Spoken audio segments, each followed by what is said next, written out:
नमस्कार, खबरों की खबर में आपका स्वागत है। आर्टिकल 370 हटने के बाद हिंदुस्तान में तो चारों तरफ खुशियां मनाई जा रही है, लेकिन पाकिस्तानियों का दिल फटा जा रहा है। हाय तौबा मची हुई है। आज लोकसभा में इधर बहस हो रही थी तो पाकिस्तान में इमरान खान ने जॉइंट सेशन बुलाया वहाँ की पार्लियामेंट की, और वहाँ जो उसने भाषण दिए तो यकीन मानिए मैंने जब पूरा उसे सुना तो ऐसा लगा कि किसी लेफ्ट लिबरल गैंग, किसी हिंदुस्तानी ने उस पूरे भाषण को जो है लिखा है।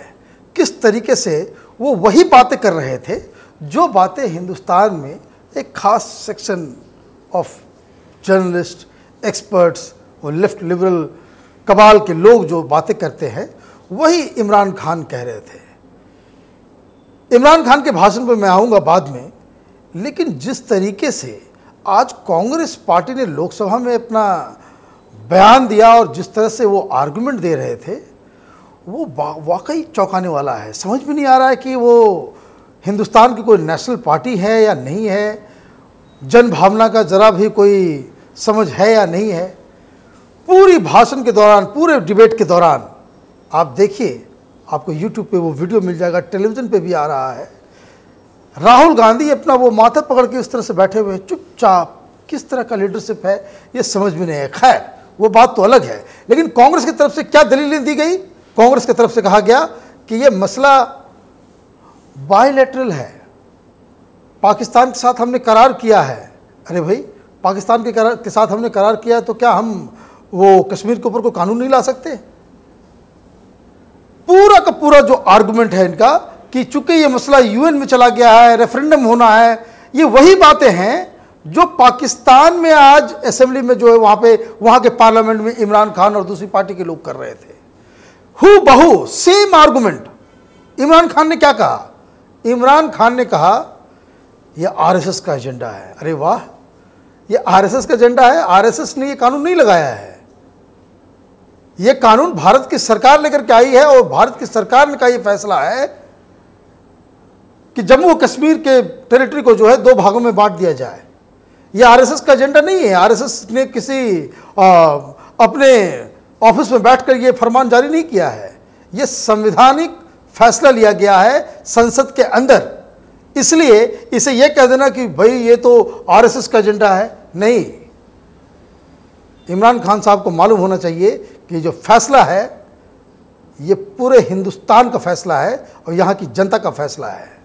दूसरी बात, जो पाकिस्तान में जो है लोगों को वो चिंता हो रही है कि चूंकि उनका अब तो लोकस स्टैंडर्ड ख़त्म हो गया, कि चूंकि इस सरकार ने इस फैसले के साथ ही साथ जो है वो सारी बातें जो पाकिस्तान अब तक करता आया है कि भाई वहाँ पे रेफरेंडम होना चाहिए, तो वहाँ पे जो है जमहूरियत आनी चाहिए, तो वहाँ पे लोगों को जो है ऑटोनॉमी मिलनी चाहिए, उसे आज़ाद कर देना चाहिए, वहाँ आज़ादी की तहरीक, ये सारी डिबेट जो है एक ही स्ट्रोक में वो ख़त्म हो गई।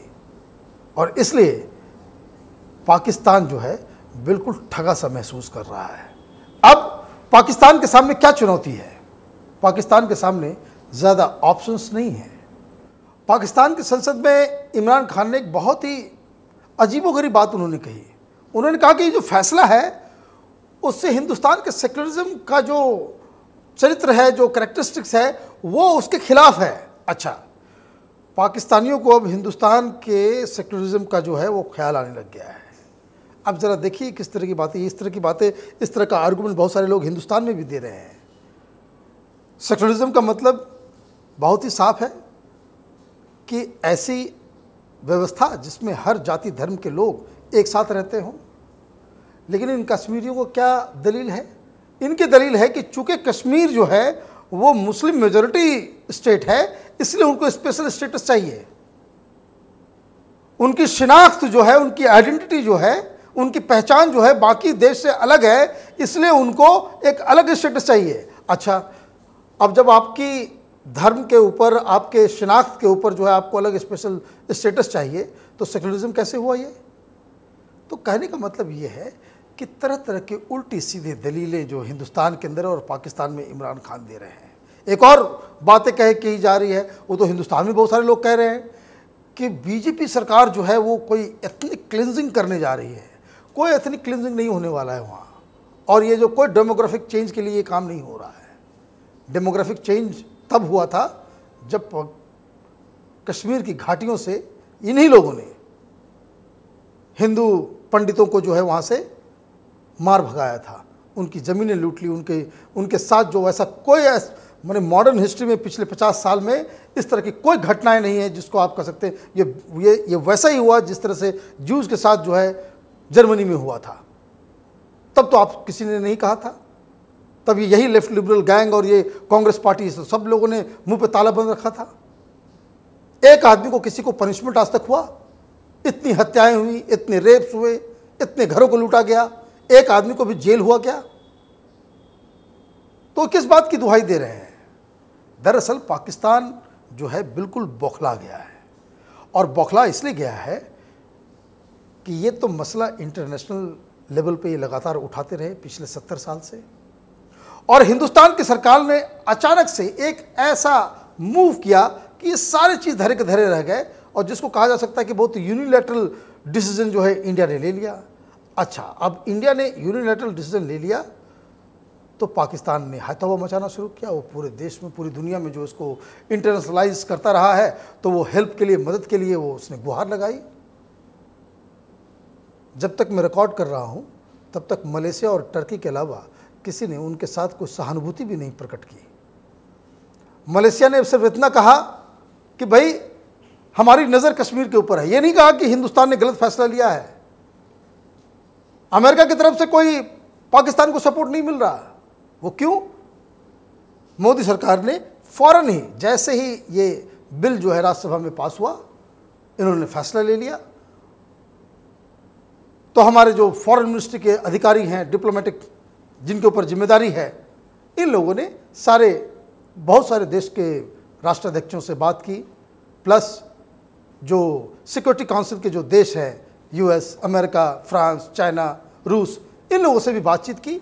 और मज़ेदार बात क्या है, ये समझिए इस चीज़ को, जो आज कांग्रेस पार्टी के लोग जो लोकसभा में ये कह रहे थे कि भाई कि ये मसला यूएन में है, उनको ये जवाब, इनको समझ में आ जाना चाहिए कि ये सारी जो security council, UN security council के जो 5 महत्वपूर्ण देश हैं, इन लोगों ने अभी तक हिंदुस्तान के खिलाफ एक भी बयान उन्होंने जारी नहीं किए। अमेरिका की तरफ से एक बयान उल्टा आ गया कि ये यहाँ का इंटरनल मामला है। तो आप देखिए कि एक तो सरकार ने न सिर्फ हिंदुस्तान में एक्शन लिया है, बल्कि डिप्लोमेटिकली इस मसले को हर जगह मैनेज करने की कोशिश की है, और अब तक इसमें लगातार जो है सफलता जो है वो दिखाई दे रही है। चाइना का अभी तक कोई बयान नहीं आया है इस पूरे मसले के ऊपर, इसलिए पाकिस्तान के पास ऑप्शंस जो है बहुत ही कम है। पाकिस्तान की पॉलिसी रही है कि वो कश्मीर को एक कोर इशू मानते हैं कि भाई ये इशू जो है सॉल्व होना है, और सॉल्व कैसे होना है, उनके लिए सॉल्व करने का मतलब क्या है, इसके सोल्यूशन का मतलब क्या है? इसके सोल्यूशन का मतलब है कि कश्मीर को जो पूरा जो हिस्सा जो है उसको पाकिस्तान को दे दो। ये मूर्खता की कोई मने उसकी लिमिट नहीं है, और वो उसको सोल्यूशन मानते हैं। चलिए मानते हैं, वो मानते रहें। अब ये मसला, ये कोर इशू तो ख़त्म हो गया। ये जो कल 370 हटते ही भारत जो है उस पर अपना पूरा उसने आधिपत्य जमा लिया है, और ये कोर इशू अब नहीं रहा, कोई ये नॉन इशू बन गया है हिंदुस्तान की तरफ से। अब पाकिस्तान क्या करेगी? वहाँ की सरकार लोगों को क्या बताएगी? भाई हम हाथ पे हाथ धरे रह गए और इंडिया ने जो कमाल कर दिया, वो कश्मीर अपने साथ उठा लेके चले गए। तो वहाँ जो मिलिट्री के साथ जो जुड़े हुए लोग हैं, जो उसके पेरोल पे हैं, उस तरह के एनालिस्ट और उस तरह के पॉलिटिशियन, अब वो वॉर मॉन्गरिंग कर रहे हैं। उनका कहना है कि अब तो बातचीत से तो मसला ख़त्म हो गया, कोई ना यूएन आपके साथ है, ना कोई बड़ा देश जो आपके साथ है, इंटरनेशनल जो ओपिनियन जो है वो इंडिया के साथ है, इसलिए अब कश्मीर का मसला तो डिप्लोमेटिकली जो है वो हल नहीं किया जा सकता है। इसलिए अब एक वॉर ही ऑप्शन है कि जिस तरीके से आज़ादी के तुरंत बाद जो है वो लोग कश्मीर में घुस आए थे, उस तरह से घुस आए। अब सवाल ये है कि भाई वो घुस आ जाएंगे, ये कोई ऐसा थोड़ी है कि कराची से आप लाहौर आ जाएंगे। उसकी भी व्यवस्था हिंदुस्तान ने बॉर्डर पे कर रखी है। इतने सारे जो फोर्सेस वगैरह जो गए हैं वो भी वहाँ पे इंतज़ाम पूरे हैं। बॉर्डर पे ऑलरेडी जो है हिंदुस्तान की तरफ से हैवी आर्टिलरी का जो है इस्तेमाल किया जा रहा है। कारगिल युद्ध के बाद पहली बार बोफोर्स गन जो है खोल दिया गया है, जो पाकिस्तान की तरफ जो है वो रोज़ वो दाग वहाँ पे बॉर्डर पे चल रहा है। तो ये एक ऑप्शन है, ये ऑप्शन पाकिस्तान के लिए ख़तरनाक है। पाकिस्तान के लिए ख़तरनाक इसलिए है कि पाकिस्तान की जो इकॉनमी जो है वो धरातल में है, इनफैक्ट रसातल में घुस गई है। वो एक दिन भी हिंदुस्तान के साथ लड़ ले उतना उनके पास पैसा नहीं है, सैलरी देने के लिए पैसे नहीं है। पार्लियामेंट में ये तय हो रहा है वहाँ पे कि रोटी की दाम, ब्रेड का कीमत कितना होना चाहिए, ये हालत है उनकी। तो वो लड़ना जो है वो उनके लिए जो है वो एक बहुत ही टफ ऑप्शन होगा। तो इमरान खान बड़े संभल करके वो पार्लियामेंट में जवाब दे रहे हैं कि भाई वो डिप्लोमेटिकली इस मसले को हैंडल करेंगे, चूँकि वो लड़ सकते नहीं हैं। इसलिए उनका कहना है कि वो वेस्टर्न कंट्रीज़ के साथ वो रास्ता करेंगे, बातचीत करेंगे, उनको अपना पाकिस्तान का पॉइंट ऑफ व्यू समझाएंगे। फिर दूसरी बात उन्होंने कही है कि ये यूएन में इस मसले को लेकर के जाएंगे। तो यूएन में तो पहले से ये मसला पड़ा हुआ है, उसके बावजूद हिंदुस्तान ने ये एक्शन लिया है। तो देखिए वहाँ पे क्या होता है। लेकिन एक अनोखी बात जो पाकिस्तान में हो रही है कि पाकिस्तान के बहुत बड़ा एक वर्ग है जो टेलीविज़न चैनल पे डिबेट करता है, वो सब डोनाल्ड ट्रंप को जो है वो बिल्कुल ही उनको गालियाँ दे रहे हैं। क्यों दे रहे हैं? उनको लगता है कि कोई एक कॉन्स्पिरेसी की गई है पाकिस्तान के साथ। वो हमेशा पाकिस्तान के साथ एक बीमारी है, वो खुद को एकदम बिल्कुल एक इनोसेंट और उस तरह का कंट्री समझता है कि जो पूरी दुनिया उनके साथ जो है वो साजिश करते रहती है। तो वो उनको लग रहा है कि भाई डोनाल्ड ट्रंप ने पाकिस्तान के साथ बहुत बड़ी साजिश की है। वो साजिश इस तरह से है, ये थ्योरी एक अलग थ्योरी है, बहुत इंटरेस्टिंग थ्योरी है। थ्योरी ये है कि शायद मोदी और इजराइल और अमेरिका मैंने डोनाल्ड ट्रंप के साथ इन लोगों की बातचीत हो गई थी कि ये लोग जो है बाकायदा इस तरह का एक्शन ले लेंगे, पूरे कश्मीर को हिंदुस्तान में मिला लेंगे और उसके बाद जो है मध्यस्थता की बात करेंगे। तब डोनाल्ड ट्रंप उसमें आएंगे और मध्यस्थता करेंगे और बोलेंगे कि भाई वो जो है पीस जो है बॉर्डर पे पीस रखा जाए। वो इसलिए ये 2-3 दिनों से ये मसला जो है जब से वो हुआ है तब से ये लोग कह रहे हैं। और अमेरिका और यूएन की तरफ से दोनों तरफ से ये बयान भी आ गए कि बॉर्डर पे कम से कम जो है वो पीस हो, वहाँ पे दोनों देश जो है आपस में लड़े ना। मतलब ये जो अब ये समझने वाली बात यह है कि जो देश ये कहे कि भाई जो होना से तो हो गया, जो हुआ सो हुआ, और अब दोनों देश आपस में ना लड़े, आपस में जो है बॉर्डर पे जो है पीस हो। तो इसका कहने का मतलब है कि जो देश ये कहे तो इसका साफ संकेत है कि उन्होंने हिंदुस्तान ने जो एक्शन लिया है कश्मीर को लेकर के वो उसके समर्थन में, और ये आगे ना जाए इसलिए तो ये पाकिस्तान के ऊपर ही दबाव है। क्योंकि ये पाकिस्तान के पास ये ऑप्शन कि पाकिस्तान के लिए लाजमी है कि अगर उनको अपनी साख बचानी है, उनकी आर्मी को और वहाँ के प्रधानमंत्री को अपनी साख बचानी होगी, तो उनको कुछ न कुछ तो करना होगा, नहीं तो पाकिस्तान की जनता वो बोलेगी ये गद्दार हैं। तो ये बड़ा इंटरेस्टिंग माहौल जो है वहाँ पाकिस्तान के अंदर चल रहा है। लेकिन एक बात जो मैं जाते जाते बता दूं कि जो कई मीडिया हाउसेस में और टेलीविज़न चैनल पे हम लोग भी खुद एक इमोशन में आकर के ये कह रहे हैं कि भाई आर्टिकल 370 जो है वो चला गया है।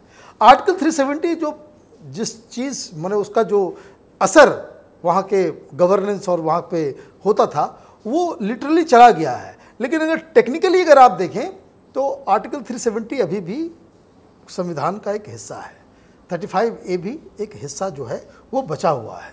लेकिन for all practical purposes this article is gone.